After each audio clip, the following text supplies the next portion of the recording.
우리 한 번 더 인사 나눌까요? 예수님 부활하셨습니다.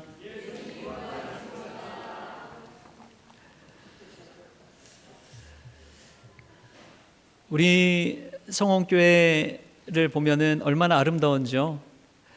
오다 보니까 뭐가 활짝 폈어요? 벚꽃이 활짝 폈잖아요. 고난주간이 탁 지나고 나니까 벚꽃이 이렇게 만개했더라고요. 그래서 어제는 청년들이 막 지나가다가도 교회로 들어와서 벚꽃 밑에서 사진도 찍고 포즈도 취하고 행복한 모습으로 그렇게 보내는 것을 보았습니다. 벚꽃이 만개하듯이 우리 인생에서 추운 겨울이 지나고 꽃피는 봄이 올 줄 믿습니다. 그렇게 벚꽃처럼 아름답게 꽃피는 우리 모든 성원 가족들 될 수 있기를 주신 예수님의 이름으로 축원합니다. 가끔 보면은 이 부활주일 설교할 때 우리 성도님 얼굴들을 이렇게 보다 보면 여전히 고난주간 가운데 계신 분들이 있는 것 같아요. 얼굴에 근심이 가득하고 또 서로 인사 나누는데도 웃지도 않고. 그런데 오늘 부활주일 주님께서 오셔서 우리의 마음에 기쁨과 평안을 주시기를 소망합니다. 오늘 말씀은 예수님의 부활 사역이라는 제목으로 또 함께 은혜를 나누고자 합니다. 오늘 본문 상황을 좀 보면 제자들에게 이제 부활하신 주님께서 오셨습니다. 오셨는데 꼭 오실 때 보면은 문이 닫혀 있을 때 오시더라고요. 우리가 읽은 이 본문 말씀 26절에 보면 이렇게 나와 있습니다. 여드레를 지나서 제자들이 다시 집 안에 있을 때에 도마도 함께 있고 문들이 닫혔는데 예수께서 오사 가운데 서서 이르시되 너에게 평강이 있을지어다 하시고, 또 우리가 읽진 않았지만 19절 말씀에 20장 19절 말씀에도 이렇게 나옵니다. 이날 곧 안식 후 첫날 저녁 때에 제자들이 유대인들을 두려워하여 모인 곳에 문들을 닫았더니 예수께서 오사 가운데 서서 이르시되 너에게 평강이 있을지어다. 예수님이 제자들이 두려움에 떨고 문을 콕콕 닫고 있는데 그때 꼭 예수님께서 한가운데로 오셨다는 것이죠. 우리도 제자들처럼 두려움에 떨 때가 있습니다. 앞길이 막히고 문이 닫혀 있는 때가 있습니다. 스스로 어찌할 바 몰라서 이 방 안에 주저앉아 있을 때가 있는 것이지요. 그럴 때에 우리 부활의 주님께서 한가운데로 오시는 줄 믿습니다. 부활의 주님께서 그 문을 열어 젖히고 우리 마음 중심 가운데 오셔서 너에게 평강이 있을지어다 은혜 주실 줄 믿습니다. 여드레 전에 제자들이 이 10제자가 모여 있는데 예수님께서 그렇게 한가운데로 오셨습니다. 그리고 8일 여드레가 지나서 예수님께서 다시 오셨는데 다시 오신 것이 이 제자 중에 도마 한 제자가 빠졌기 때문에 예수님께서 다시 오셨어요. 꼭 도마가 없을 때 예수님께서 오셔가지고 그 부활의 주님을 만나는 은혜를 베풀어 주신 것이죠. 우리도 그럴 때가 있죠. 잘 나오다가 꼭 한번 빠졌을 때 그때 하나님께서 은혜 부어주실 때가 있잖아요. 축구 경기 막 열심히 보다가 화장실 잠깐 갔다 온 사이에 그냥 결승골 넣어가지고 다들 기뻐하고 있는데 자기만 그냥 그 중요한 장면을 놓칠 때가 있잖아요. 우리가 살면서 그럴 때가 있습니다.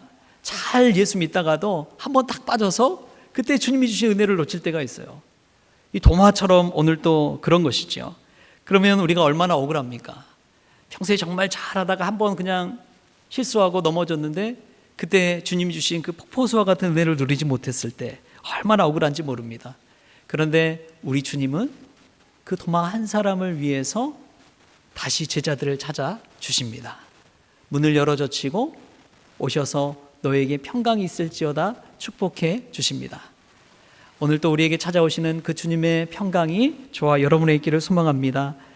예수님의 부활 사역은 첫 번째로 다시금 제자들을 세우는 사역을 하시는 것을 볼 수가 있습니다.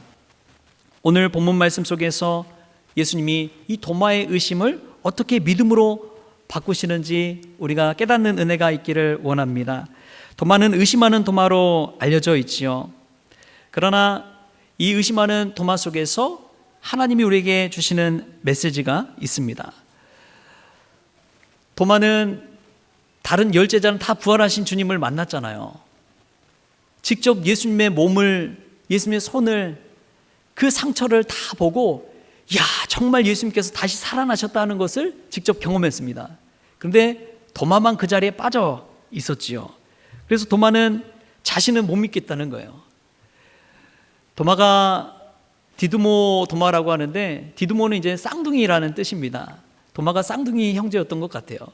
이 도마에게는 분명한 믿음의 확신, 자기가 눈으로 보고 만져보지 않으면 믿지 못하겠다는 그런 마음이 있었습니다.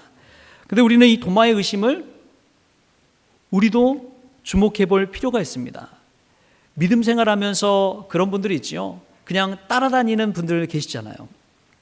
부모님 따라다니다가 자연스럽게 그냥 교회에 나오고, 남편, 아내 그냥 쫓아다니다가 신앙생활하고, 때 되니까 그냥 직분 받고, 그런 분들이 얼마나 많은지 모릅니다.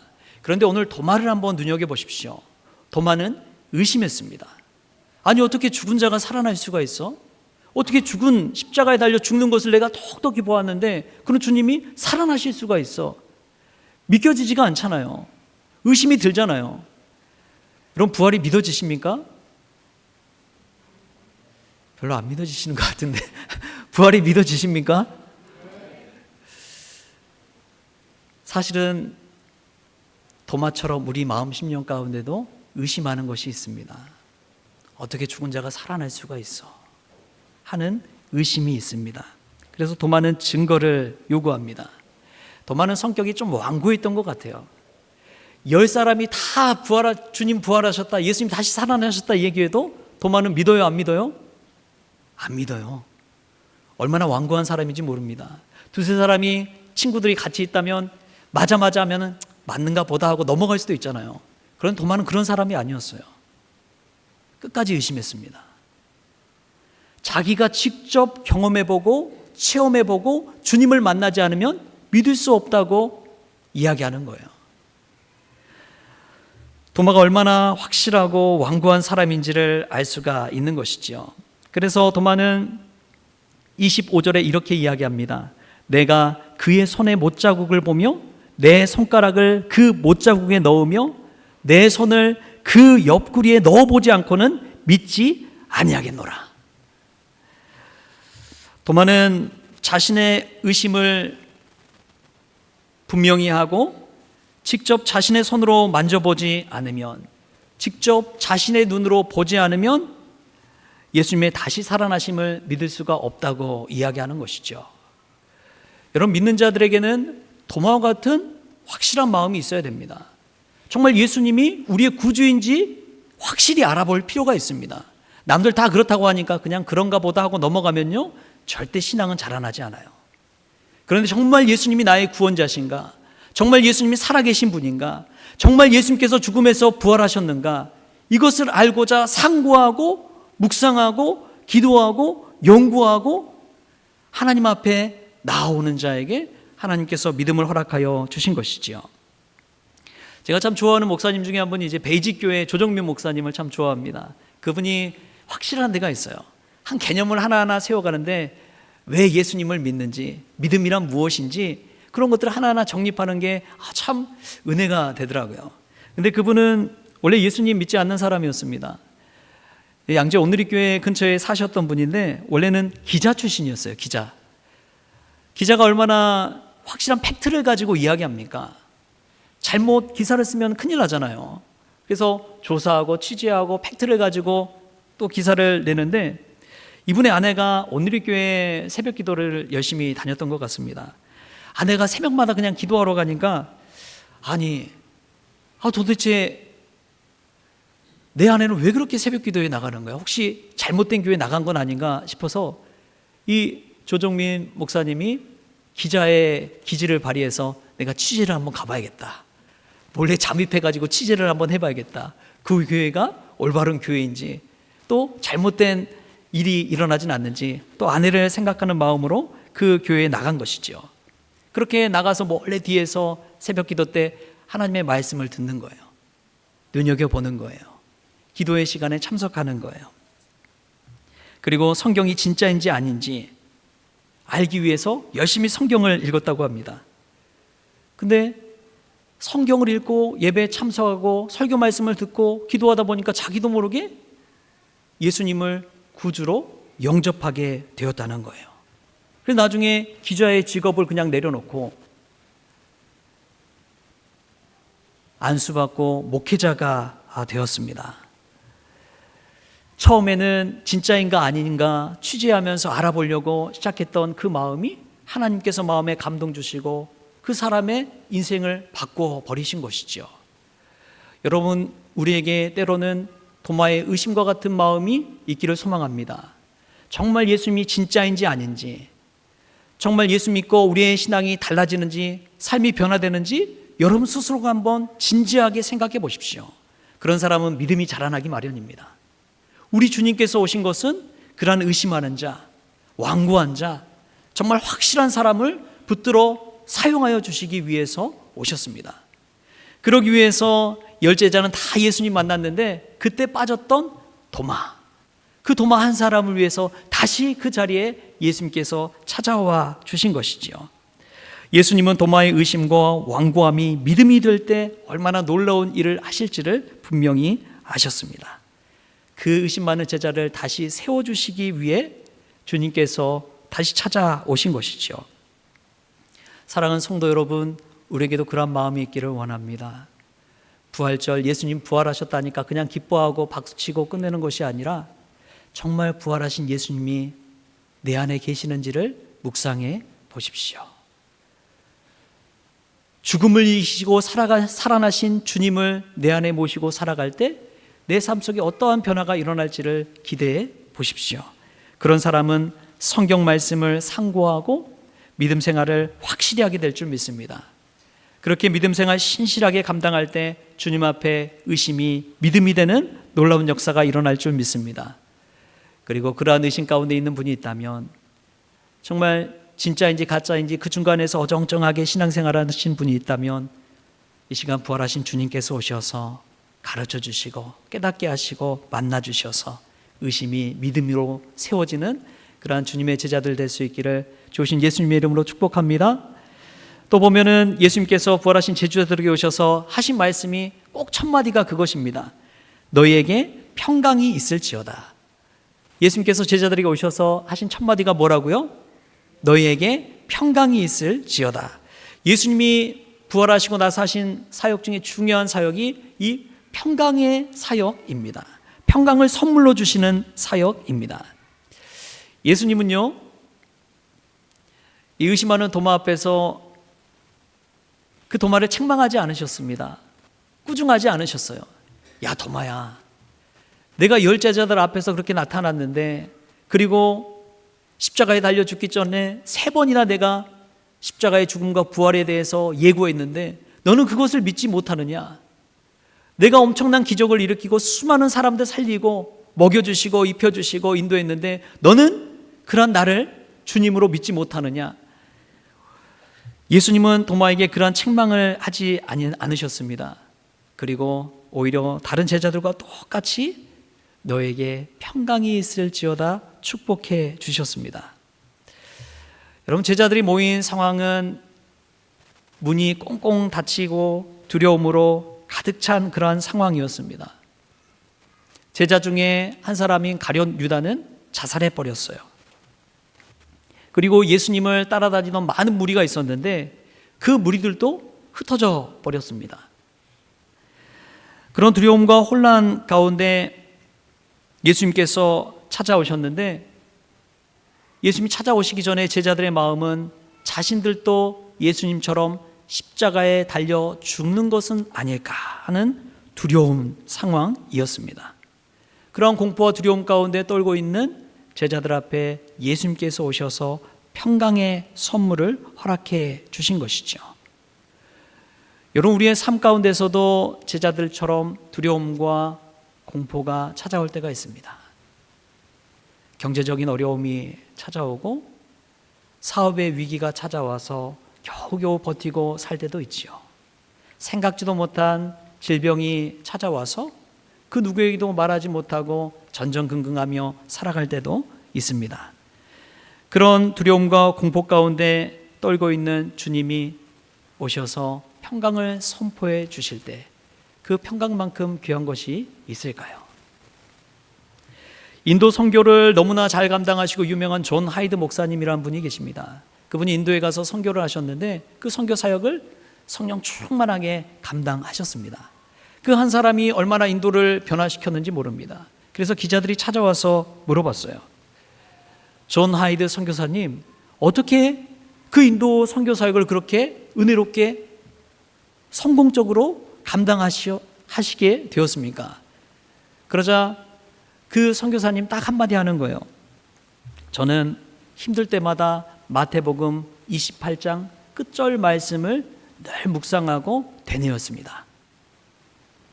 저는 두려움에 떨 때마다 마태복음 28장 끝절에 있는 말씀을 늘 생각했습니다. 여러분, 우리 말씀 한번 찾아볼까요? 마태복음 28장 마지막 절 말씀 뭐라고 나왔는지 한번 찾아보기를 원합니다.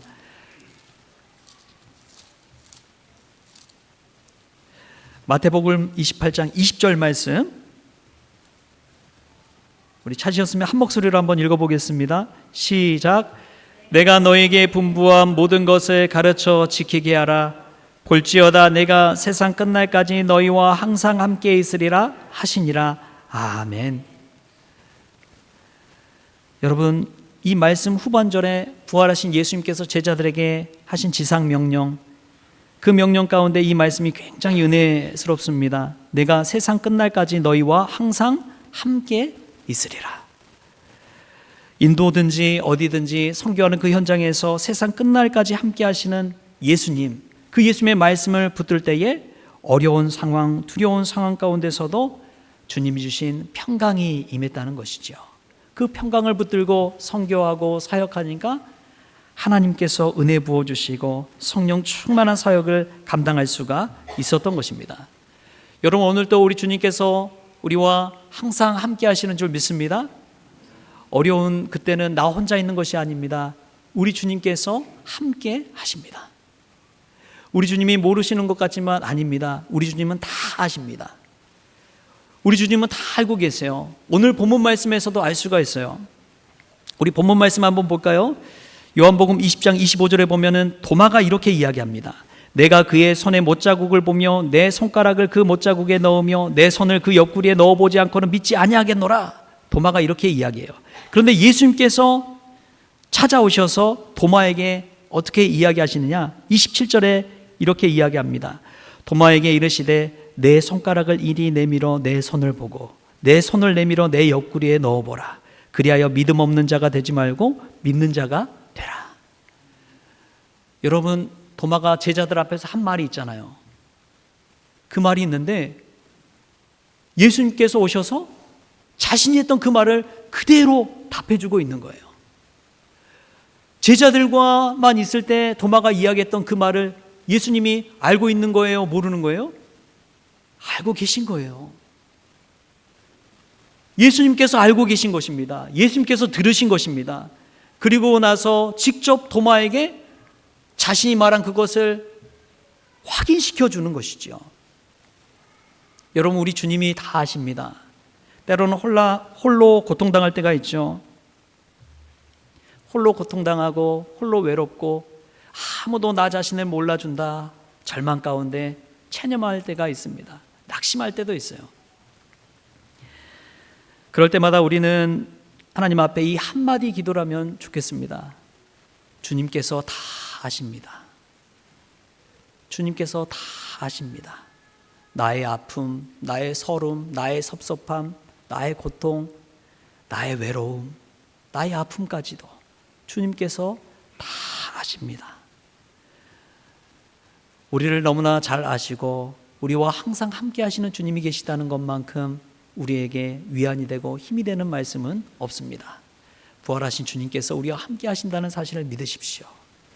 일이 잘 안 풀려도요, 우리 주님께서 나와 함께 하심을 믿으시기 바랍니다. 내 뜻대로 일이 잘 안 될 때도요, 우리 주님이 함께 하심을 믿으시기 바랍니다. 그때 주가 주시는 평강이 우리 가운데 임하는 것이지요. 주님께서 이 두려움에 떨고 있는 제자들을 찾아오신 그 부활 사역을 감당하실 때에 우리에게 주신 은혜가 또 있습니다. 그게 뭐냐면 관계를 회복시켜 주시는 것입니다. 예수님은 다시 제자들과 식탁을 나누고 상처 입은 그 몸을 제자들에게 보여주셨습니다.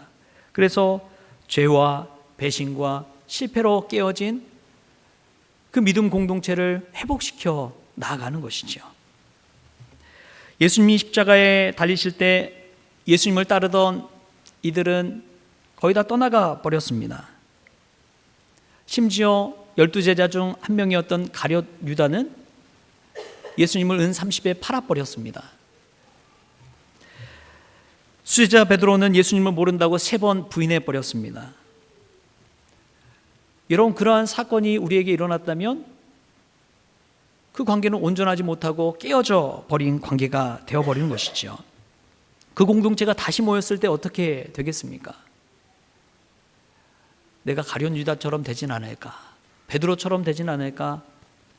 서로에 대한 신뢰가 깨어져 버렸을 것입니다.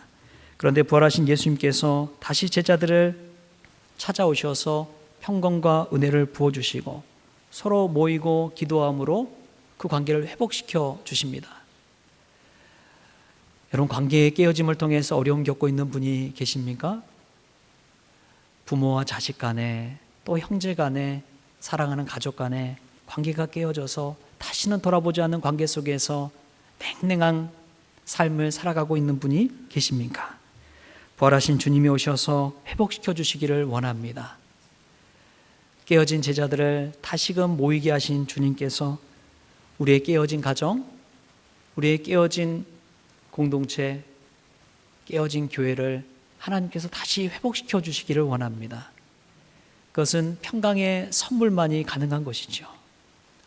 오늘 이 부활주일에 평강의 주님께서 우리의 마음 심령 가운데 관계를 회복시켜 주시는 은혜를 주셔서 저희들도 부활하신 주님 닮아서 관계를 회복시켜가는 그러한 믿음의 성도들 될 수 있기를 축복합니다. 또 보면은 부활하신 예수님은 이 도마 제자를 끝까지 돌보시는 그 사역을 감당하십니다. 도마 한 사람을 위해서 다시 오신 예수님을 우리가 묵상해 볼 때 우리 주님이 어떤 분이냐? 선한 목자 되신 분이셔서 잃은 양 한 마리를 그냥 두지 아니하시고 끝까지 찾으시고 돌보시는 주님이시라는 것을 깨닫습니다.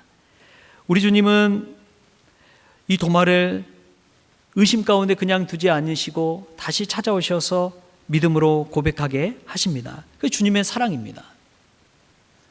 한 사람이 안 보이고 한 사람이 믿음 생활 저버릴 때 우리 주님은 가슴 아파하시는 분입니다. 그래서 이 도마 한 사람도 그냥 두지 아니하시고 찾아가서 믿음을 회복시켜 주신 것이죠. 도마는 그러한 예수님의 사랑을 깨닫고 오늘 믿음으로 고백합니다. 뭐라고 고백하느냐? 28절에 이렇게 이야기해요. 도마가 대답하여 이르되 나의 주님이시여 나의 하나님이시니이다. 나의 주님이시여 나의 하나님이시니이다. 도마 스스로가 부활하신 주님을 만나고 한 고백입니다. 여러분, 기독교는 고백의 종교입니다. 복음서 성경 말씀을 한번 읽어보십시오. 제자들이 다 고백을 하잖아요. 유명한 베드로의 고백. 주는 그리스도시요 살아계신 하나님의 아들이시니이다. 오늘 도마의 고백. 나의 주님이시요 나의 하나님이시니이다. 또 마리아도 주님 앞에서 고백하잖아요. 이 고백을 통해 믿음이 계승되어지고 발전되어 나가는 것이죠. 저와 여러분에게 이 부활의 주님에 대한 고백이 있기를 소망합니다. 이 고백은요, 다시 말하면 이 찬송과 기도를 말합니다. 우리가 늘 부르는 찬송이 있죠. 우리가 늘 하는 기도 있죠. 그것은 믿음의 고백의 표현입니다. 이 고백의 힘이 얼마나 대단한지 모릅니다. 미국에 한 사업가가 있었습니다. 그는 젊은 시절에 이 5개의 회사를 거느릴 만큼 미래가 촉망받는 사업가였습니다. 그런데 어느 날 뜻하지 않는 사고로 그 회사 중에 한 회사가 부도 위기가 났습니다. 그러자 그 위기가 그냥 회사 전체로 번져서 나중에는 그 부채를 감당하지 못하고 그 회사가 다 망해버렸다고 합니다. 순식간에 빚더미에 앉게 되었습니다. 도저히 그 빚을 감당할 수 없어서 캄캄한 밤에 그 청년은 도시 변두리에 있는 강가로 나아갔습니다. 강물에 투신 자살하기 위해 강가에 섰습니다.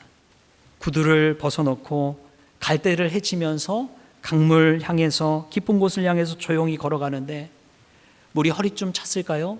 그럴 때 갑자기 이 강둑가에서 한 어린 소녀의 찬송이 들리기 시작한 것이었습니다. 찬송가 338장의 찬송이었습니다. 내 주를 가까이 하게 함은 십자가 짐 같은 고생이나 내 일생 소원은 늘 찬송하면서 주께 더 나아가기 원합니다. 이 찬송을 듣는데 어린 시절 어머니와 함께 교회 다니면서 불렀던 그 찬송이 뇌리에 스치는 거예요. 어머님은 천국에 가 계시는데 내가 이대로 죽어버리면 천국에서 어머님을 볼 수 없겠구나 생각하는 마음이 들었습니다.